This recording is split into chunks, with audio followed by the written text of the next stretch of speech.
All right, so you can see this mine shaft goes down. There's a 55-gallon drum, all kinds of ladders.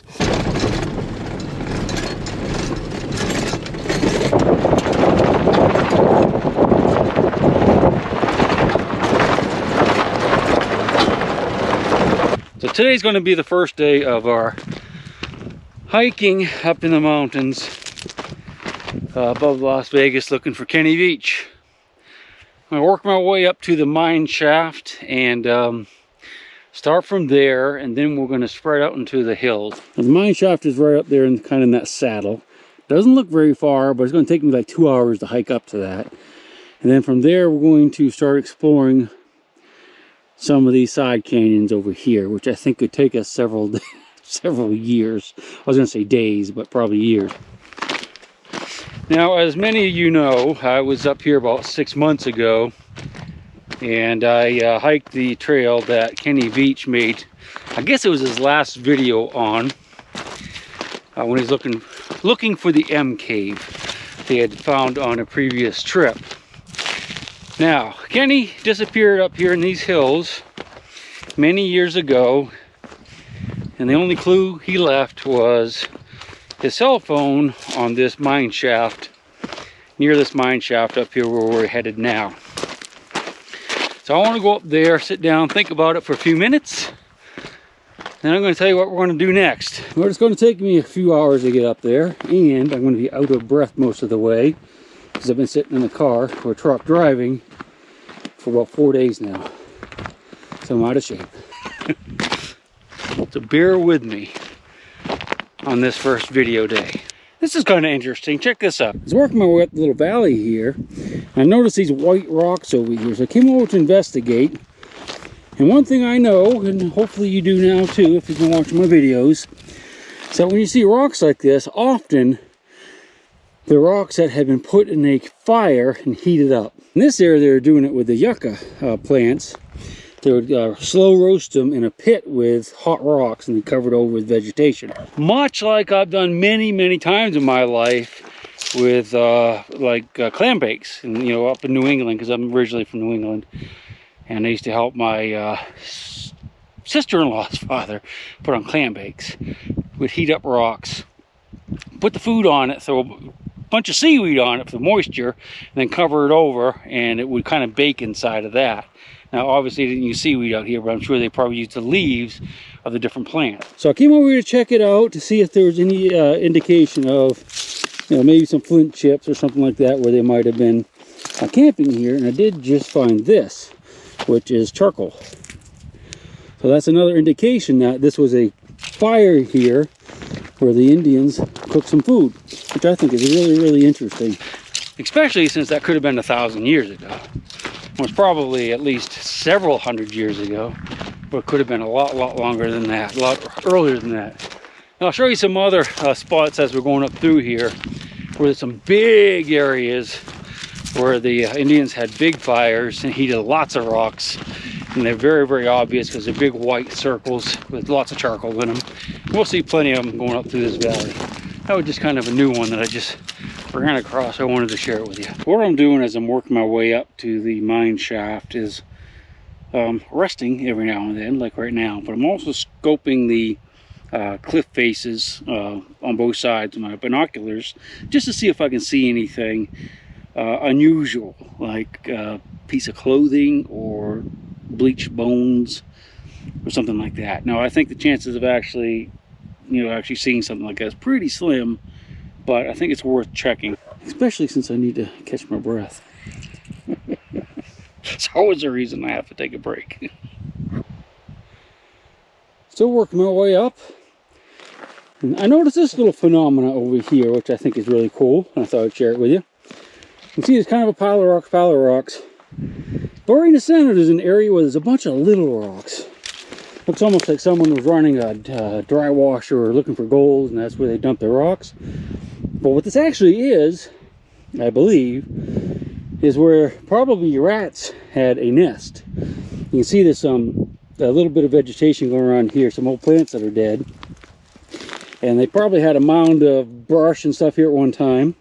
And they brought in all these little pebbles. The rats would have brought these in, one by one with the little rocks between their sharp teeth, and piled it on the brush to make a better shelter. It would have kept, I guess, it would have kept them warmer, the rats, kept them cooler maybe in the summer, but also made it harder for the snakes to get in after them, the rattlesnakes that live out here.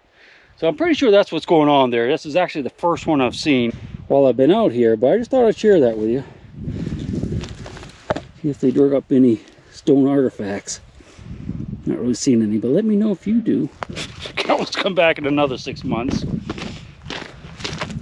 Still working our way up. We're getting closer. I can't quite see the mine shaft, but it's up there. I think we're about halfway. That's the guzzler over there where they feed the animals water. Looking back down the valley, I've been scoping the hillsides as we've been coming up. Truck's way down in the bottom. Scoping this hillside too, but it's a little harder because it's in the shadows. Of course, one thing about this area is that every time the sun shifts just a degree or two, it makes the shadows all very different. So, you know, looking at a cave over there right now, or an M cave entrance over there right now, might not look like an M cave in an hour. Anywho, I wanted to show you this. So walking up the ridge, I noticed these little flat areas that I think are kind of curious. Now, this is a limestone rock, but it's kind of like a dish shape here. A little bit here. Looks like some peck marks right there. Now that could be a natural formation. I did find this rock in that bigger dish right there, and you can see that's been flattened. So I was thinking this could be like a metate, where they would just Indians would grind seeds and whatnot to make flour. May not be, because you can see these little hash marks in there are still very, you can see them. So if that was ground recently, it'd be perfectly smooth. So that could just be a natural formation. Trying to stay in the shade as long as I can. The sun's going to get me soon, no matter what. But so I just showed you that rock right over there, and as I'm coming up through here, finding a couple interesting rocks. This looks like it could be fashioned by man, like a little scraper of some sort. Could be wrong about that. This looks almost like a point of some sort too, doesn't it? I mean, could have been chipped a bunch around that edge, maybe a little bit there too, huh? Not a very good one, but it definitely has a shape of a point of some sort, or some type of knife. I don't know. I think it probably isn't, but we'll leave them both right there. By the way, we are on federal property, and collecting artifacts is strictly forbidden. Now, I think you can pick them up as long as you put them back down, but you can't take them. Getting big trouble with the man if you do that. I want to show you that pile of rocks, those white rocks over there. So I probably talked to you earlier in this video about a method of cooking where you heat up rocks, throw food on it, cover it over, and it kind of bakes underground. And I believe that's what this is over here. This might have actually been in my first series, but if you haven't seen it, I'll go ahead and show it to you real quick. Well, I'm probably wrong about this one, because it actually might be like a little mining area, because I see a lot of, I see some tin up there already, some cans, and there is a bottle right here. Look at the little bottle right there. I'm not even going to pick it up. I'm going to leave it right where she lays. I think it's a cutie. I'll definitely show you one of those cooking areas, because I know there's more up here that we're going to run across. Not really sure what to make of this, because I think these rocks have definitely been baked. Look at them, you can see they're all kind of chalky and a lot of rocks here. I don't see, there's no shaft, mine shaft. Hoping not covered over the boards. That kind of looks like it's got a lot of charcoal in it, so this could be one of those Indian structures. These tents have no sign of lead solder on them, so they're not that old. And they could be 1930s, but they're not 1800s. Very strange. All right, so I figured we'd take a quick break because I want to change into a short sleeve shirt, something lighter. Way down on the bottom, you can kind of see the truck. That's where the bottle was down there. And that's that pit. I'm really thinking that is Indian in nature. Could be wrong, but there's a lot of cans and stuff down there too. Up here is a mine. Now this isn't the mine we're headed to today. It's actually up in that saddle right there. If you look, you can't see it, but I can see the tripod in the with my binoculars. So that's where we're headed. That's where we're going to start our search today. But I wanted to show you this real quick. Well, obviously this is an open mine shaft. Just goes down and stops right there. Got some nice big heavy timbers. This is the rock that they're digging out of there. You see it's got some quartz in it. Really, really freaking heavy too. Much heavier than it should be. So I guess they were following that vein down. Apparently it wasn't good enough to keep going. Now, I'm not exactly sure what they're mining here. I think there is like a beryllium mine not too far. Or it might be molybdenum. I can't even pronounce it. But they're not gold mines. This is a little bit odd. I just wanted to share it with you. It's a series of stakes in the ground. A stake here, there, one down there. And then again, a couple right here. I'm not really sure what those are. When I first saw them, I thought they might be like claim markers, but they're obviously not because they're too close together. Mineral claims. Now, this is a National Wildlife Preserve, and so they can't, extract minerals here anymore. But back in the 50s, I'm sure they could have. Obviously, that's not what this is. This is a metal post, though. We welded that. That's odd, isn't it? Most of them we have now, but the ones we have nowadays aren't welded. They're stamped that way. But there's line them here, over there. Not sure why they have them here, but they marked this out for some reason. This little area. Anywho, I came over here because I see some pinion nuts, but the nuts seem to be all gone. And there's a bunch of them on the ground, but they're all just shells. They're nothing you can eat. So we missed out on them, I guess. But we'll keep looking for more. We're getting closer, but not that much closer. You got to take your time when you're doing this stuff, because if you don't, you end up dead. Drinking lots of water. But I'm actually starting to run a deficit in my body. I can tell because of the color of my urine. It's getting darker and darker.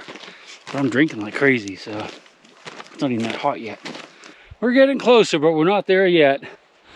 Should be like right up on top of that little knoll right there, or just over the other side. Nice canyons over here. I'm going to talk about that in a few minutes.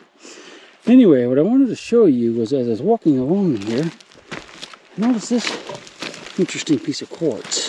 I thought we'd check it out real quick. That looks like a point, doesn't it? Let's keep going. We're almost there. All right, so we finally made it up to the mine shaft, and I'm going to take a little breather.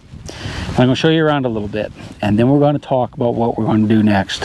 Truck's down there. Took 2 hours and 45 minutes at a semi-leisurely pace to get up here. Pretty wore me out. All right, let me show you around a little bit, and then we'll have a little chat, but we're going to get out of the wind. Actually starting to get a little cold. Hey, I'd offer you a bite, but, well, you're not here, so I'm going to have to eat all myself.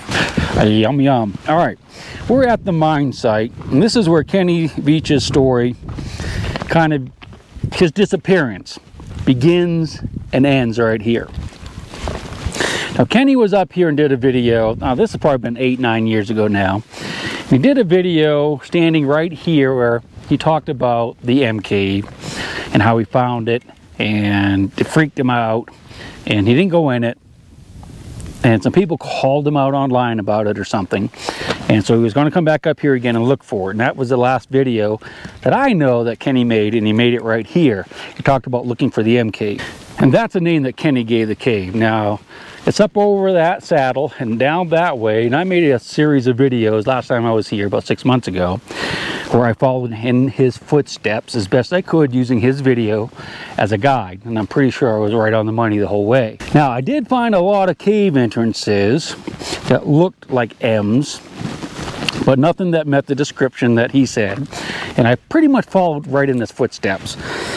And if you watch my video, you can see that, because you can see how, as I was going along, I was actually watching his video on my phone, and lining up the rocks, different rocks and different trees and stuff. So I'm not so sure about the M cave, and I don't think that's where Kenny is. Now, as far as I know, what I've read is Kenny came up here the last time, did not bring his camera with him that he normally uses to make videos, and he left his phone up here, like right in here somewhere, and some other belongings, personal items, but they didn't really say what it was in the news articles that I read. Maybe a backpack or something. I really don't know for sure. But anyway, that's the last place that we know Kenny was right here, and from here, who knows where he went. Well, this is a pretty scary mine shaft, and I'm going to let you look down in there real quick. Oh, looky, some of you left some coins. Probably in memory of Kenny, I guess. We're just going to take a quick peek down here just so you can see it. I'm not going down in it. Supposedly lots of people have, including search and rescue. So we're not going to go down in it, but I just want you to see down in there. All right, so you can see this mine shaft goes down. There's a 55-gallon drum, all kinds of ladders. I am not going to go down in there. Like I said, it's been explored by search and rescue, and I guess some other YouTubers have gone down in there, but we're not going to do that. I'll leave a little something too. Oh yeah, before I forget, look down over the hill there. You can see that white mound. That's one of those mounds I was telling you about where the Indians would heat rocks and cook the yucca roots. I guess it's the yucca roots that they're eating, and they could well, they could eat them that way once they heated them up and cooked them. Also, I think the camp for this mine is right down in those trees. I see there's an old wooden table and stuff. I don't think I looked at that last time, but we're not going down there. We're going a different direction today. Let me go find some area out of the wind, and we'll talk about what we're going to do.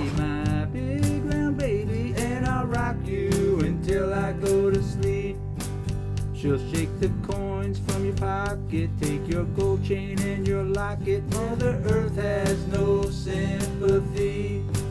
She'll take the ring from your hand and bury it in the sand and keep it for eternity.